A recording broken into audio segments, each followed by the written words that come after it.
اعوذ باللہ من الشیطان الرجیم بسم اللہ الرحمن الرحیم الحمد للہ رب العالمین وصلی اللہ علی محمد وآلہ الطاہرین اللہم صلی علی محمد وآلہ محمد عجل فرجہم۔ آج کے درس کا عنوان یہ ہے کہ اسباب نزول کا حصول کیسے ہو، اسباب نزول کا علم، اس سے آگاہی کس طریقے سے ہو۔ اس سے پہلے کے سبق میں یہ بتایا گیا کہ اسباب نزول کی معلومات، اسباب نزول سے آگاہی فہم قرآن کو آسان بناتی ہے۔ اسباب نزول اس لیے بیان کیے جاتے ہیں کہ اس سے قرآن فہمی میں سہولت پیدا ہوتی ہے، قرآن کے آیات کے معانی اور مفاہیم کو انسان صحیح اور آسانی سے سمجھتا ہے۔ اب سوال یہ ہے کہ یہ اسباب نزول کا حصول کیسے ہو، اسباب نزول سے آگاہی کیسے ملے۔ جب تک کہ اسباب نزول سے آگاہی نہیں ہوگی تو قرآن کی آیتوں کا سمجھنا بھی ہمارے لیے سہل اور آسان نہیں ہوگا۔ آسان لفظوں میں اسباب نزول کیا ہے؟ یہ وسیلہ ہے اور ذریعہ ہے کس کا؟ قرآن فہمی کا۔ تو جب اسباب نزول قرآن فہمی کا وسیلہ ہے تو اسباب نزول خود کیسے پتہ چلے؟ کس آیت کا سبب نزول کیا ہے، یہ کہاں سے معلوم ہوگا؟ اس کی آشنائی کس طریقے سے حاصل ہوگی اور ملے گی؟ کیونکہ اسباب نزول تو کیا ہے؟ نزول قرآن کے وقت پیش آئے، رونما ہوئے۔ اسباب نزول کا تعلق خود نزول قرآن کا وقت ہے۔ حادثہ پیش آتا تھا، واقعات رونما ہوتے تھے، کوئی سوال کیا جاتا تھا، آیتیں اس کے پس منظر میں اترتی تھی۔ یہ ساری باتیں تو 1400 سال پہلے کی ہیں، تو ان کا علم اور ان سے آشنائی اور آگاہی کیسے حاصل ہو، یہ بڑا دشوار مرحلہ ہے۔ اسباب نزول تک رسائی بڑی مشکل چیز ہے۔ اسباب نزول سے آگاہی کوئی آسان کام نہیں ہے، کیونکہ اس کی ایک بہت بڑی وجہ یہ ہے کہ جو لوگ اس زمانے کے تھے، جن کے سامنے یہ واقعات رونما ہوتے تھے، پیش آتے تھے، وہ باخبر ہوتے تھے، ان کو اس کا علم ہو جاتا تھا، ان کو اسباب نزول کے بارے میں خبر ہوتی تھی۔ جب ان کو خود پتہ ہوتا تھا، وہ آگاہ ہوتے تھے، تو اس کو تحریر کرنے، لکھنے، اس کو جمع کرنے کی ضرورت بھی محسوس نہیں کرتے تھے کہ ہم یہ واقعوں کو لکھیں، اس کو درج کر لیں، نہ۔ اسباب نزول کی آگاہی کو وہ اپنے لیے کافی سمجھتے تھے، وہ سب کے لیے عام بات ہوتی تھی۔ جیسے آج ہمارے ہاں کوئی واقعہ پیش آتا ہے، کیا ہے؟ فوراً ہمیں اس کی اطلاع و خبر ہو جاتی ہے، تو کیا ہم اسے لکھ کے رکھتے ہیں؟ نہ۔ تو اسی طریقے سے نبی کریم کے زمانے میں جو واقعات رونما ہوتے تھے، حادثات پیش آتے تھے، یا نبی کریم سے سوال و جواب کیے جاتے تھے، جس کے بعد آیت اترتی تھی، تو لوگ اسباب نزول کو کیا ہے؟ کسی چیز پر لکھ کر کے محفوظ نہیں کرتے تھے، لہذا ان لوگوں نے شواہد کے طور پر اور سند کے طور پر اسے کیا ہے؟ یکجا نہیں کیا، اسے تحریر نہیں کیا۔ اسباب نزول بعد میں، سمجھ رہے ہیں، زمانے پیغمبر کے بہت بعد کیا ہے؟ کچھ روایتیں کہ جو اسباب نزول کو بیان کرتی ہیں، انہیں یکجا کیا گیا۔ اب ظاہر سی بات ہے، جب حادثے کے کئی سال بعد حادثے کی تفصیلات بیان کی جائے گی تو اس میں کمی اور زیادتی تو ہوگی، ہونا ہی ہونا۔ جن کی نگاہوں کے سامنے واقعات پیش آئے تھے، وہ اگر تحریر کرتے، وہ اگر بیان کرتے، تو تمام حقیقتیں اور سچائیاں وہ درج کرتے اس میں.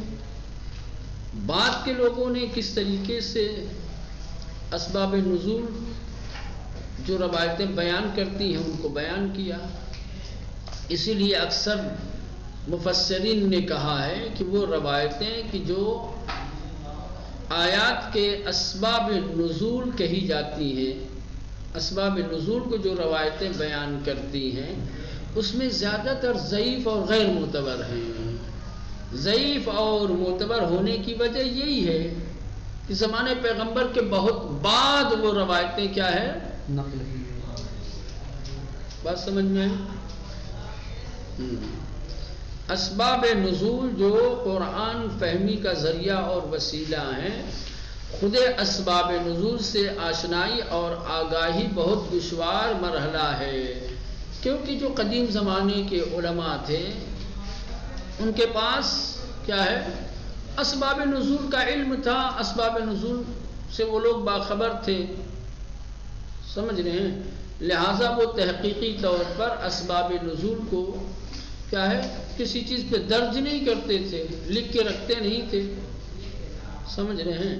لہذا انہوں نے کبھی اس بات کی ضرورت محسوس نہیں کی کہ اس کو جو ہے سند کے طور پر، دلیل کے طور پر لکھ دیا جائے اور بعد والوں کے لیے پیش کیا جائے. بعد میں اسباب نزول بیان کرنے والی روایتوں کو جمع کیا گیا تو ان میں سے اکثر روایتیں غیر معتبر اور ضعیف. سوال یہ ہے کہ جو آیتیں اسباب نزول کو بیان کرتی ہیں ان روایتوں کو غیر معتبر اور ضعیف کیوں قرار دیا گیا ہے؟ تو اس کی وجہ یہ ہے کہ بنو امیہ کی غاصب حکومت کے دور میں ذاتی اغراض کو مد نظر رکھ کر کے بہت ساری ایسی روایتیں جعل کی گئیں، گڑھی گئیں کہ جن میں اسباب نزول کو بیان کیا گیا، یا یوں کہا جائے جعلی اسباب نزول کی روایتیں گڑھی گئیں. خاص طور سے وہ روایتیں، وہ آیتیں کہ جو اہل بیت اطہار علیہ السلام کی فضیلت اور ان کی منقبت کو بیان کرتی تھی، جن کا سبب نزول اہل بیت اطہار علیہ السلام کی کوئی شان، کوئی فضیلت، کوئی مقام، کوئی درجہ ہوتا تھا. اب انہوں نے کیا کیا؟ بنو امیہ والوں نے اہل بیت اطہار کی دشمنی میں اس آیت کے لیے ایک دوسرا شان نزول پیش کر دیا کہ یہ آیت بنا کے بارے میں ہے، یہ واقعہ پیش آیا تھا تو اس کے بعد یہ آیت نازل ہوئی تھی. سمجھ رہے ہیں؟ تو اکثر وہ روایتیں کہ جو اسباب نزول کو بیان کرتی ہیں وہ ضعیف اور غیر معتبر اس لیے ہیں کہ بنو امیہ کے زمانے میں ذاتی اغراض و مقاصد کے پیش نظر بناوٹی اسباب نزول کیا ہے پیش کیے گئے ہیں، آیتوں کی تفسیر و تعویل میں بنائی گئی. ایسی روایتیں گڑھی گئیں، جعل کی گئیں کہ جو قرآن کی کسی آیت کی تفسیر اور تعویل بیان کرے. چنانچہ اہل سنت کے امام اور بہت بڑے عالم دین امام احمد ابن حنبل یہ کہتے ہیں کہ صدر اسلام کی جنگوں، آخری زمانے کے فتنوں، تفسیر و تعویل قرآن کے بارے میں جو روایتیں نقل ہوئی ہیں وہ حقیقت اور صداقت پر مبنی نہیں ہیں. احمد ابن حنبل کا نظریہ یہ ہے کہ وہ روایتیں، وہ احادیث کہ جو صدر اسلام کی جنگوں کو بیان کرتی ہیں یا آخر زمانے کے فتنوں کا تذکرہ جس میں آیا ہے یا جو قرآن کی تفسیر و تعویل کرتی ہیں، ان میں سے اکثر کیا ہے حقیقت اور صداقت سے دور ہیں، صحیح نہیں ہیں وہ حدیثیں. ٹھیک. اور اس کے بعد امام بدر الدین زرکشی نے بعض محققین سے نقل کیا ہے، کہتے ہیں کہ احمد ابن حنبل نے جو بیان دیا ہے جس کو ابھی آپ نے اوپر پڑھا کہہ رہے ہیں کہ ان کا مقصد یہ ہے کہ ان موضوعات سے متعلق اکثر روایتیں غیر معتبر ہیں، نہ کہ ساری روایتیں. سمجھ رہے ہیں؟ ہاں، لہذا اسباب نزول کو بیان کرنے والی ساری روایتیں غیر معتبر نہیں ہیں، لیکن اکثر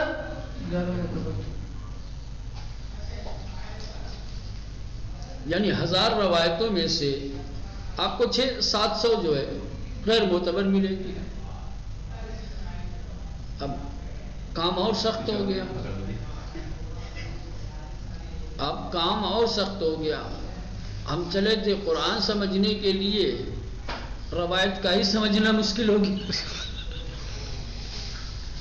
ہم اسباب نزول سے آشنا اس لیے ہونا چاہتے تھے کہ جب ہمیں اسباب نزول کا علم ہو جائے گا تو قرآن ہم آسانی سے سمجھ لیں گے.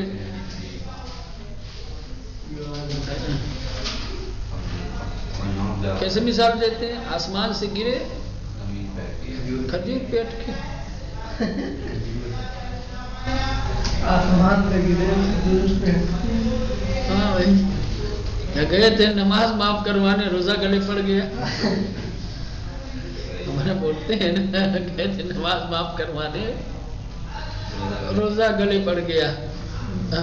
قرآن سمجھنے کے لیے اسباب نزول سمجھنے گئے تھے، اسی میں الجھ کے رہ گئے. جتنی روایتیں اسباب نزول کو بیان کرتی ہیں، اسباب نزول کو بیان کرنے والی روایتوں میں اکثر روایتیں غیر معتبر ہیں، ضعیف ہیں. تو اسی میں انسان جو ہے سرگردہ ہو جائے گا، پریشان ہو جائے گا کہ کون صحیح ہے کون غلط ہے. چلیں، اور ظاہر سی بات ہے اسباب نزول کو سمجھنے کا ایک ہی راستہ ہے. اسباب نزول کو سمجھنے کا بس ایک ہی راستہ ہے، وہ ہے روایت. اور روایات کو گزشتہ زمانے میں صحیح طریقے سے محفوظ نہیں کیا گیا،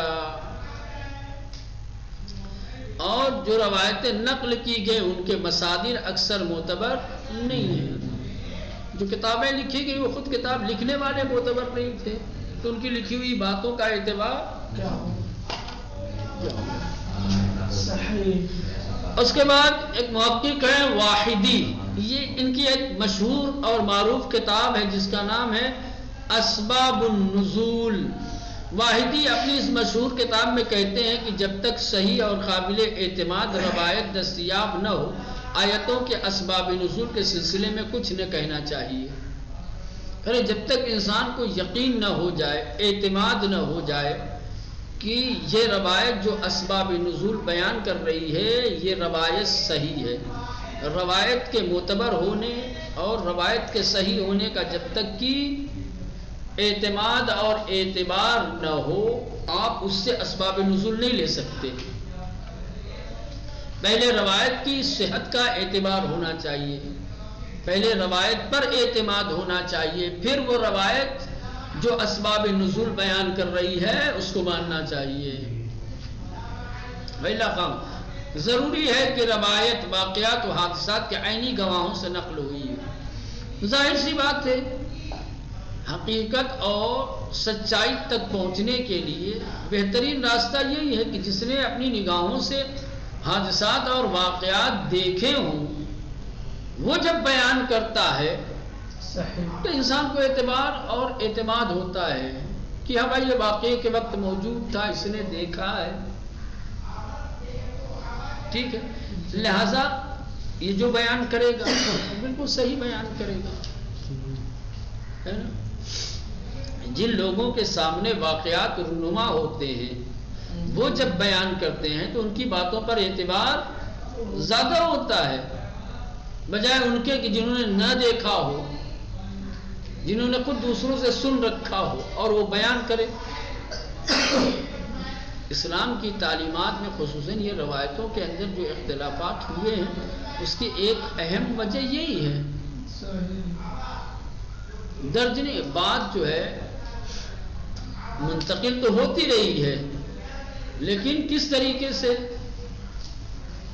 جس کے سامنے واقعہ رونما ہوا اس نے نہیں بیان کیا، بعد والے نے کسی سے سن کے کسی سے بیان کیا، پھر اس نے جو ہے کسی اور سے بیان کیا. ایک بات جب 10 منہ تک پہنچتی ہے تو 10 چیزوں کی کمی اور اضافہ اس میں ہو جاتا ہے. بے عینی نہیں ہو سکتا بھائی. ایک ہی بات جب 10 منہ تک پہنچتی ہے مولانا تو اس میں کمی اور زیادتی کا امکان بہت زیادہ ہے. اکثر ہو جاتا ہے ایسا ہے نا. یہی دیکھ لینا بھائی، ہم لوگ جو پڑھتے ہیں کتابیں جو ہم لوگ پڑھتے ہیں، سمجھ رہے ہیں، جو متون ہیں، جو تحریریں ہیں، یہ اپنی جگہ پر ثابت ہیں، ٹھیک ہے. لیکن جب ہم نقل کرتے ہیں اسی کو، امتحان میں جب سوال دیا جاتا ہے تو بچے جب جواب لکھتے ہیں تو ہر بچے کے جواب میں کچھ نہ کچھ ڈفرینس ہوتا ہے، فرق ہوتا ہے. نقل میں بھی ایسے ہی ہے.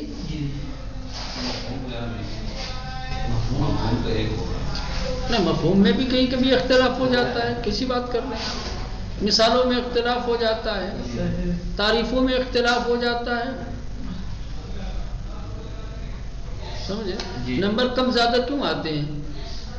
مفہوم اگر سب کا ایک ہی رہتا ہے تو نہ کچھ غلط ہو جاتا ہے، کچھ صحیح ہو جاتا ہے، کچھ بیان کر دیتا ہے، کچھ اور لکھ لیتا ہے. یہ انسان طبیعت، سمجھ رہے ہیں؟ وہی کہہ رہے ہیں. لہذا ضروری ہے کہ روایت، واقعات اور حادثات کے جو عینی گواہ ہوں، جنہوں نے دیکھا ہو اپنی نگاہوں سے واقعات کو، حادثات کو، اس سے روایت نقل ہو کہ وہ قابل اعتبار اور اعتماد ہوتی ہے. روایت اگر ایسے افراد سے نقل ہو کہ جن کی باتیں قیاس آرائی پر، گمان پر، احتمال پر، افواہوں پر مشتمل ہو یا ان سے متاثر ہونے والی ہو، تو اس پر کیا اعتبار؟ دیکھا ہوگا ہمارے معاشرے میں، سماج میں اس طریقے کی کچھ افراد ہوتے ہیں، سمجھ رہے ہیں، جو دوسروں کی فکروں سے متاثر ہوتے ہیں، سمجھ رہے ہیں، جن کی عقل ہمیشہ دوسروں کے بیانات سے متاثر رہتی ہے. کچھ بھی سنتے ہیں، اچھا برا، صحیح غلط، وہ آ کے دوسروں کے سامنے بیان کرنے لگتے ہیں. تو جو لوگ جانتے ہیں وہ کہہ دیتے ہیں اس کی بات کیا سن رہے ہیں، چھوڑ، ایسے ہی بولتا رہتا ہے، کچھ بھی کہہ دیتا ہے. نہیں تو حقیقت یہی، تاریخی واقعات، تاریخی حادثات ایسے افراد اگر بیان کرتے ہیں کہ جو عینی شاہد نہیں تھے، دوسروں سے سن کر کے متاثر ہو گئے، کہیں سے کچھ بھی سنا آ کر کے بیان کر دیا، تو ان کی بیان کردہ روایت پر کتنا اعتبار ہوگا، کتنا اعتماد ہوگا. اور باقاعدہ طور پر واحدی نے جو یہ بات کہی ہے، اس کے لیے پیغمبر اسلام کی جو ابن عباس سے روایت ہے، کیا ہے، اس کو تائید کے طور پر لائے ہیں کہ علم و معرفت کے بغیر حدیثیں نقل کرنے سے پرہیز کرو. علم و معرفت کے بغیر حدیثیں نقل کرنے سے پرہیز کرو، کیونکہ جو شخص بھی قرآن مجید یا میری طرف جھوٹ نسبت دے گا اس کا ٹھکانہ جہنم ہے. ظاہر سی بات ہے، چونکہ علم و معرفت میں حجیت ہوتی ہے، علم و معرفت دلیل ہے، علم و معرفت انسان کو اعتماد اور اعتبار عطا کرتا ہے. علم و معرفت ہے، اگر آپ کی آشنائی ہے واقعاً روایات سے، احادیث سے، تو آپ نقل کیجئے. لیکن اگر آپ کے پاس علم و معرفت نہیں ہے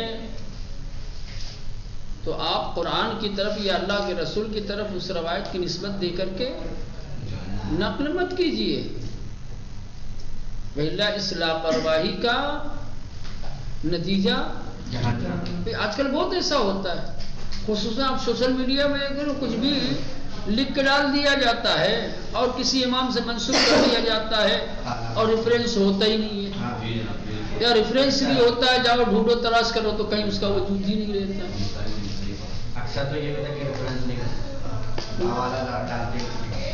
کرتے، ایسے ممبروں پہ بھی ابھی ہوگا.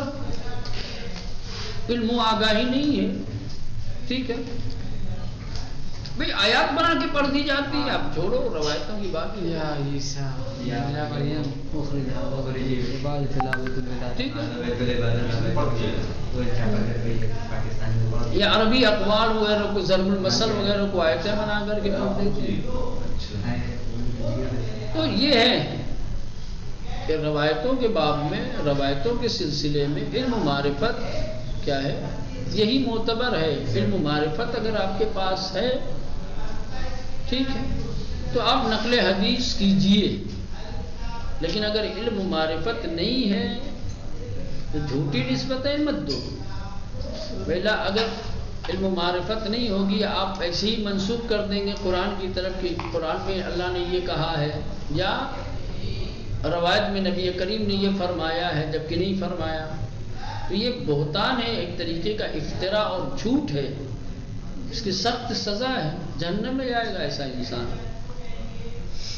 اس کے بعد محمد ابن سیرین کا بیان ہے کہ نامور تابعی عبیدہ سے میں نے ایک قرآنی آیت کی تفسیر پوچھی. تابعی جانتے ہیں کسے کہتے ہیں؟ تابعی ان لوگوں کو کہا جاتا ہے جنہوں نے اصحاب پیغمبر کو درک کیا ہے. صحابی اسے کہا جاتا ہے جس نے رسول خدا کو درک کیا، جس نے رسول خدا کی صحبت اختیار کی. تابعی اسے کہا جاتا ہے جس نے اصحاب پیغمبر کو درک کیا ہے، اصحاب پیغمبر کی صحبت جنہوں نے اختیار. تبع تابعی اسے کہا جاتا ہے کہ جس نے خود صحابی رسول کو نہیں دیکھا لیکن اسے دیکھا ہے کہ جس نے رسول خدا، جس نے صحابی تبع تابعی جس نے خود رسول خدا کو نہیں دیکھا بلکہ ان کو دیکھا جنہوں نے رسول خدا کو دیکھا ہے.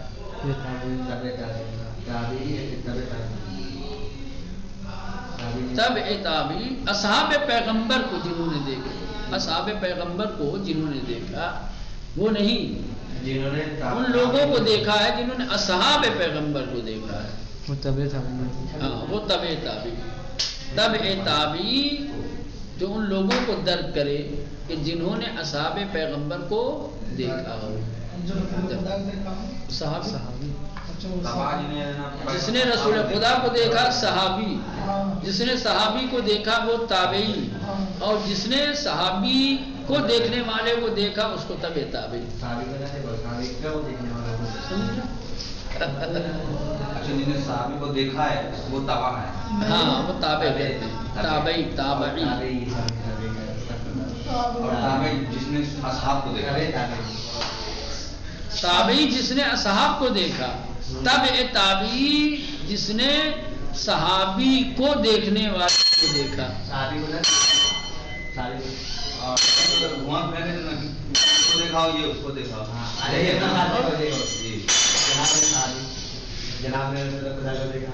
اب میں نے رسول خدا کو نہیں دیکھا، میں تابعی، میں نے جناب کو دیکھا. اب تم نے چلیں جلدی سے یہ ختم کریں 2 منٹ میں. محمد ابن سیرین کا بیان کہ ایک نامور تابعی جس کا نام عبیدہ ہے، میں نے اس سے قرآن مجید کی ایک آیت کی تفسیر پوچھی تو ان کا جواب تھا کہ وہ لوگ اس دنیا سے گزر گئے جو شان نزول سے واقف تھے.